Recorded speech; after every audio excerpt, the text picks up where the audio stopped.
everybody, Nate here. Thought I'd do maybe like a hobby progress type video to showcase what I've accomplished over the last month, talk about the games that I've played, um, a little bit of terrain that I've built or started building, still working on, and hopefully um, you can sort of follow along with what's been accomplished from month to month. And ultimately, it'd be great if a little bit of progress keeps other people motivated to keep pushing through with their projects. So to start off with, what I've got here are just two Castellan robots. They belong to my wife. She plays Adeptus Mechanicus.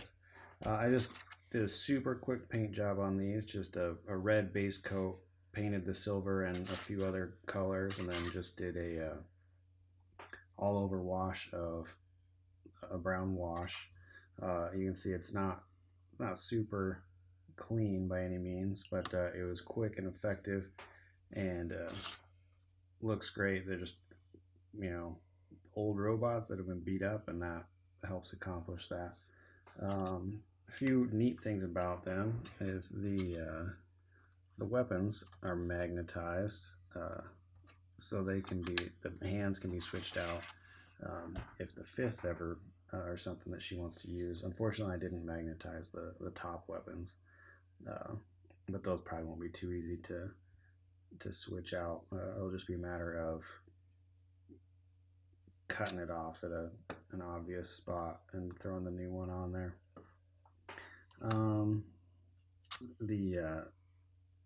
The face mask, I don't know, the lens area on the top there, that was just a bright silver, and then I used some blue contrast paint, which is one of the first times I've played around with that, and it's not super clean, but my wife wanted a brighter blue glass looking type of faceplate on them. So that's how I did that. It turned out good enough. Nothing crazy, but it's good enough. Certainly looks decent from a few feet away. I'm going to just glued some rocks on the base and some static grass to stay consistent with the rest of our army. It's not a fantastic paint job by any means. It was quick and dirty, but it was good enough to get featured on the Games Workshop product listing for the Castellan robots, which I'm really excited about when that happens. I've got a few of my Instagram photos have been featured by Games Workshop on the various product listings for those individual models, which doesn't mean by any means that they're well painted even, but I still take it as a compliment to get models I've painted put on their website. Feels good. It's always what I shoot for when I paint a model. I wasn't shooting for it for these. I wasn't really expecting that at all, because I very intentionally did a quick and dirty paint job because I wasn't really in the mood to paint at the time.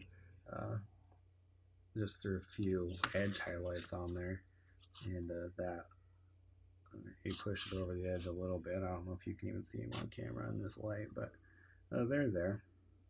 So I was really happy with that result. Getting a little shout out from Games Workshop.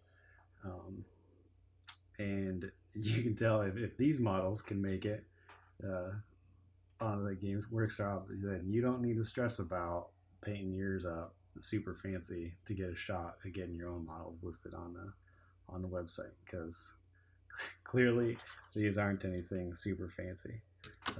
So there's that. That's what I've painted over the last month, which wasn't a ton, but what I have been working on primarily is building terrain for my own table at home, so I can get a bunch more games more frequently in with some people I've met at the shop.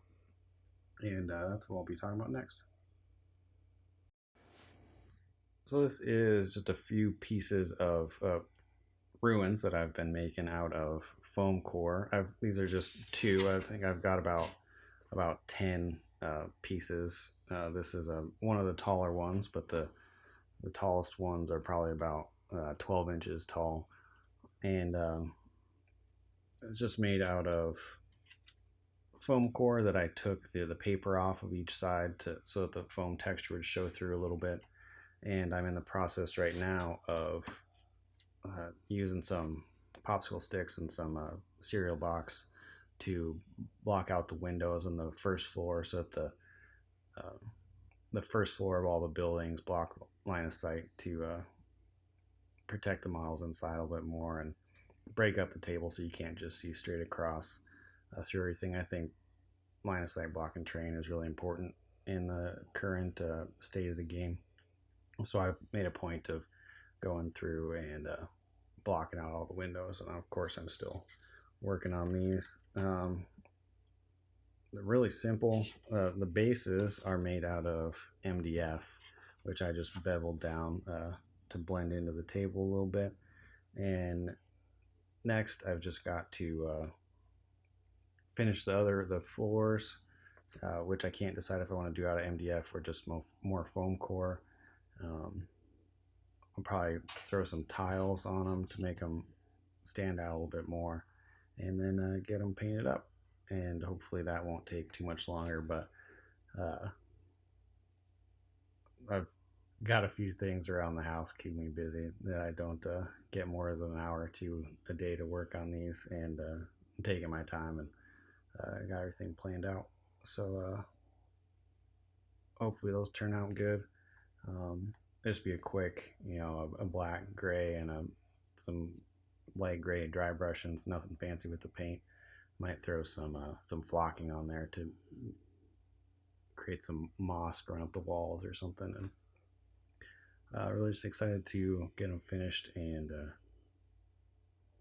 get a game in at the house. That'd be great. Be able to play a lot more frequently, because unfortunately I don't have a lot of time to play regularly.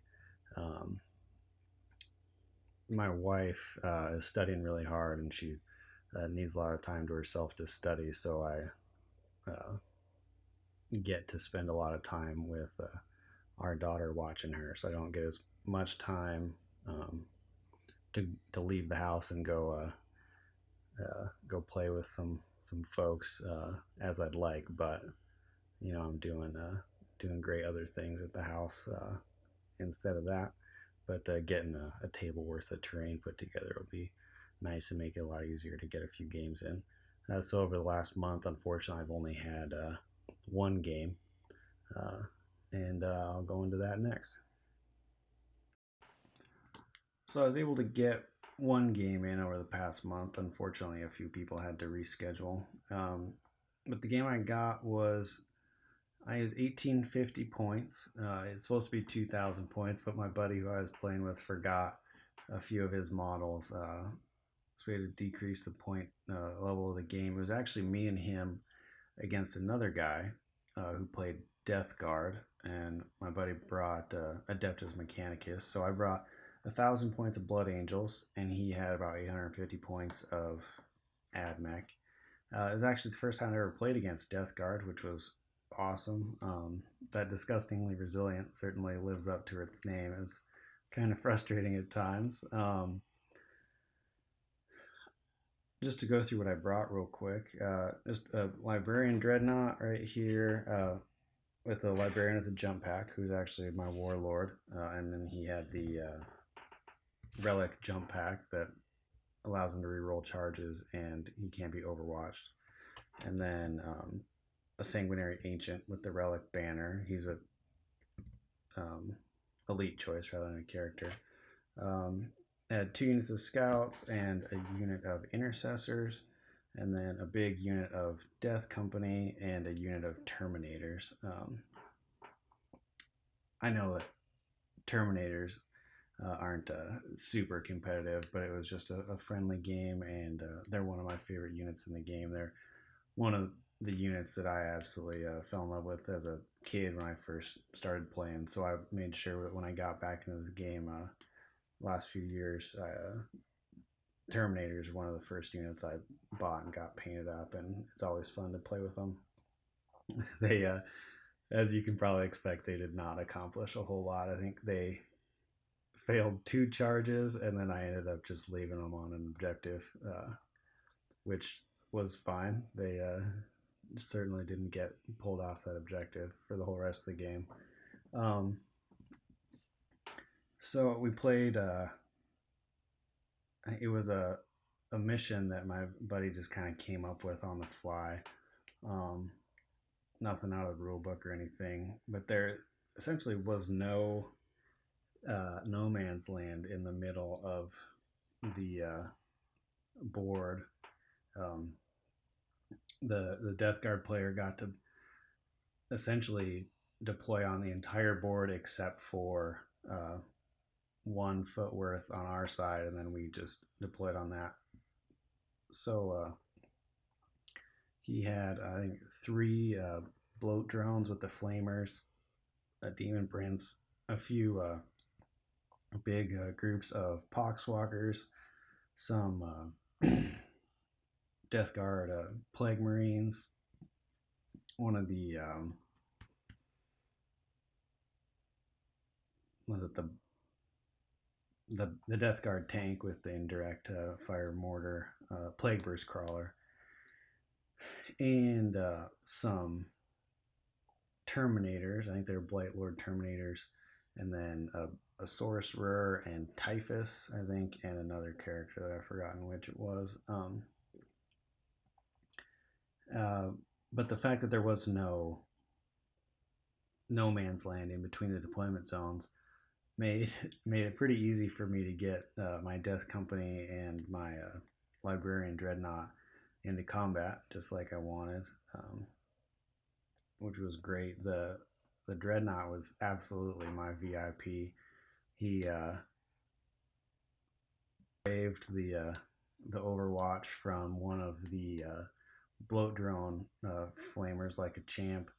Got in in the first round of combat killed that bloat drone, and then fought again at the end of the fight phase and brought the Demon Prince down to 1 wound. And in the following fight phase, I interrupted and was able to kill that Demon Prince before he actually did anything the whole game, which was pretty awesome. If it hadn't been for Disgustingly Resilient, he would have killed that Demon Prince in that first round of combat, which would have been pretty awesome.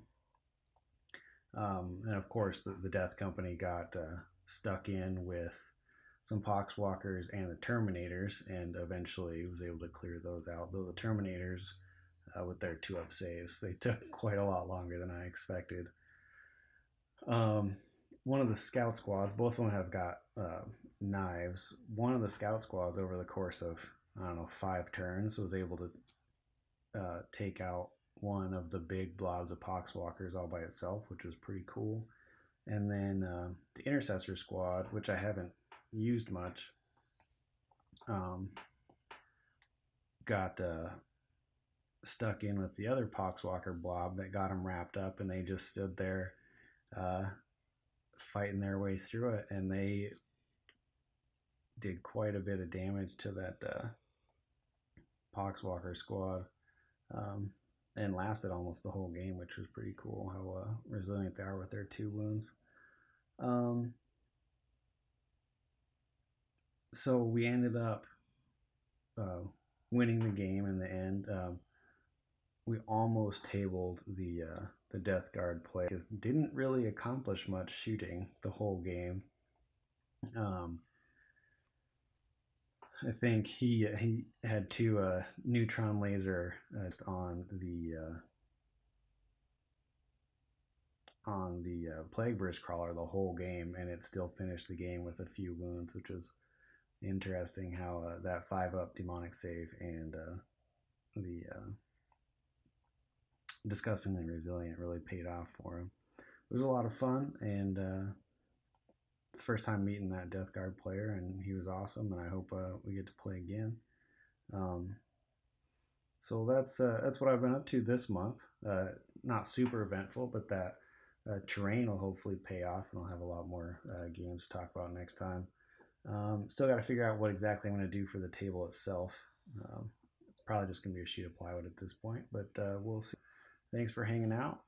If you got any questions or anything like that, don't hesitate to contact me in the comment section or on Facebook. Follow me on Instagram at Hobbyhammer, and I'll see you around. Thanks.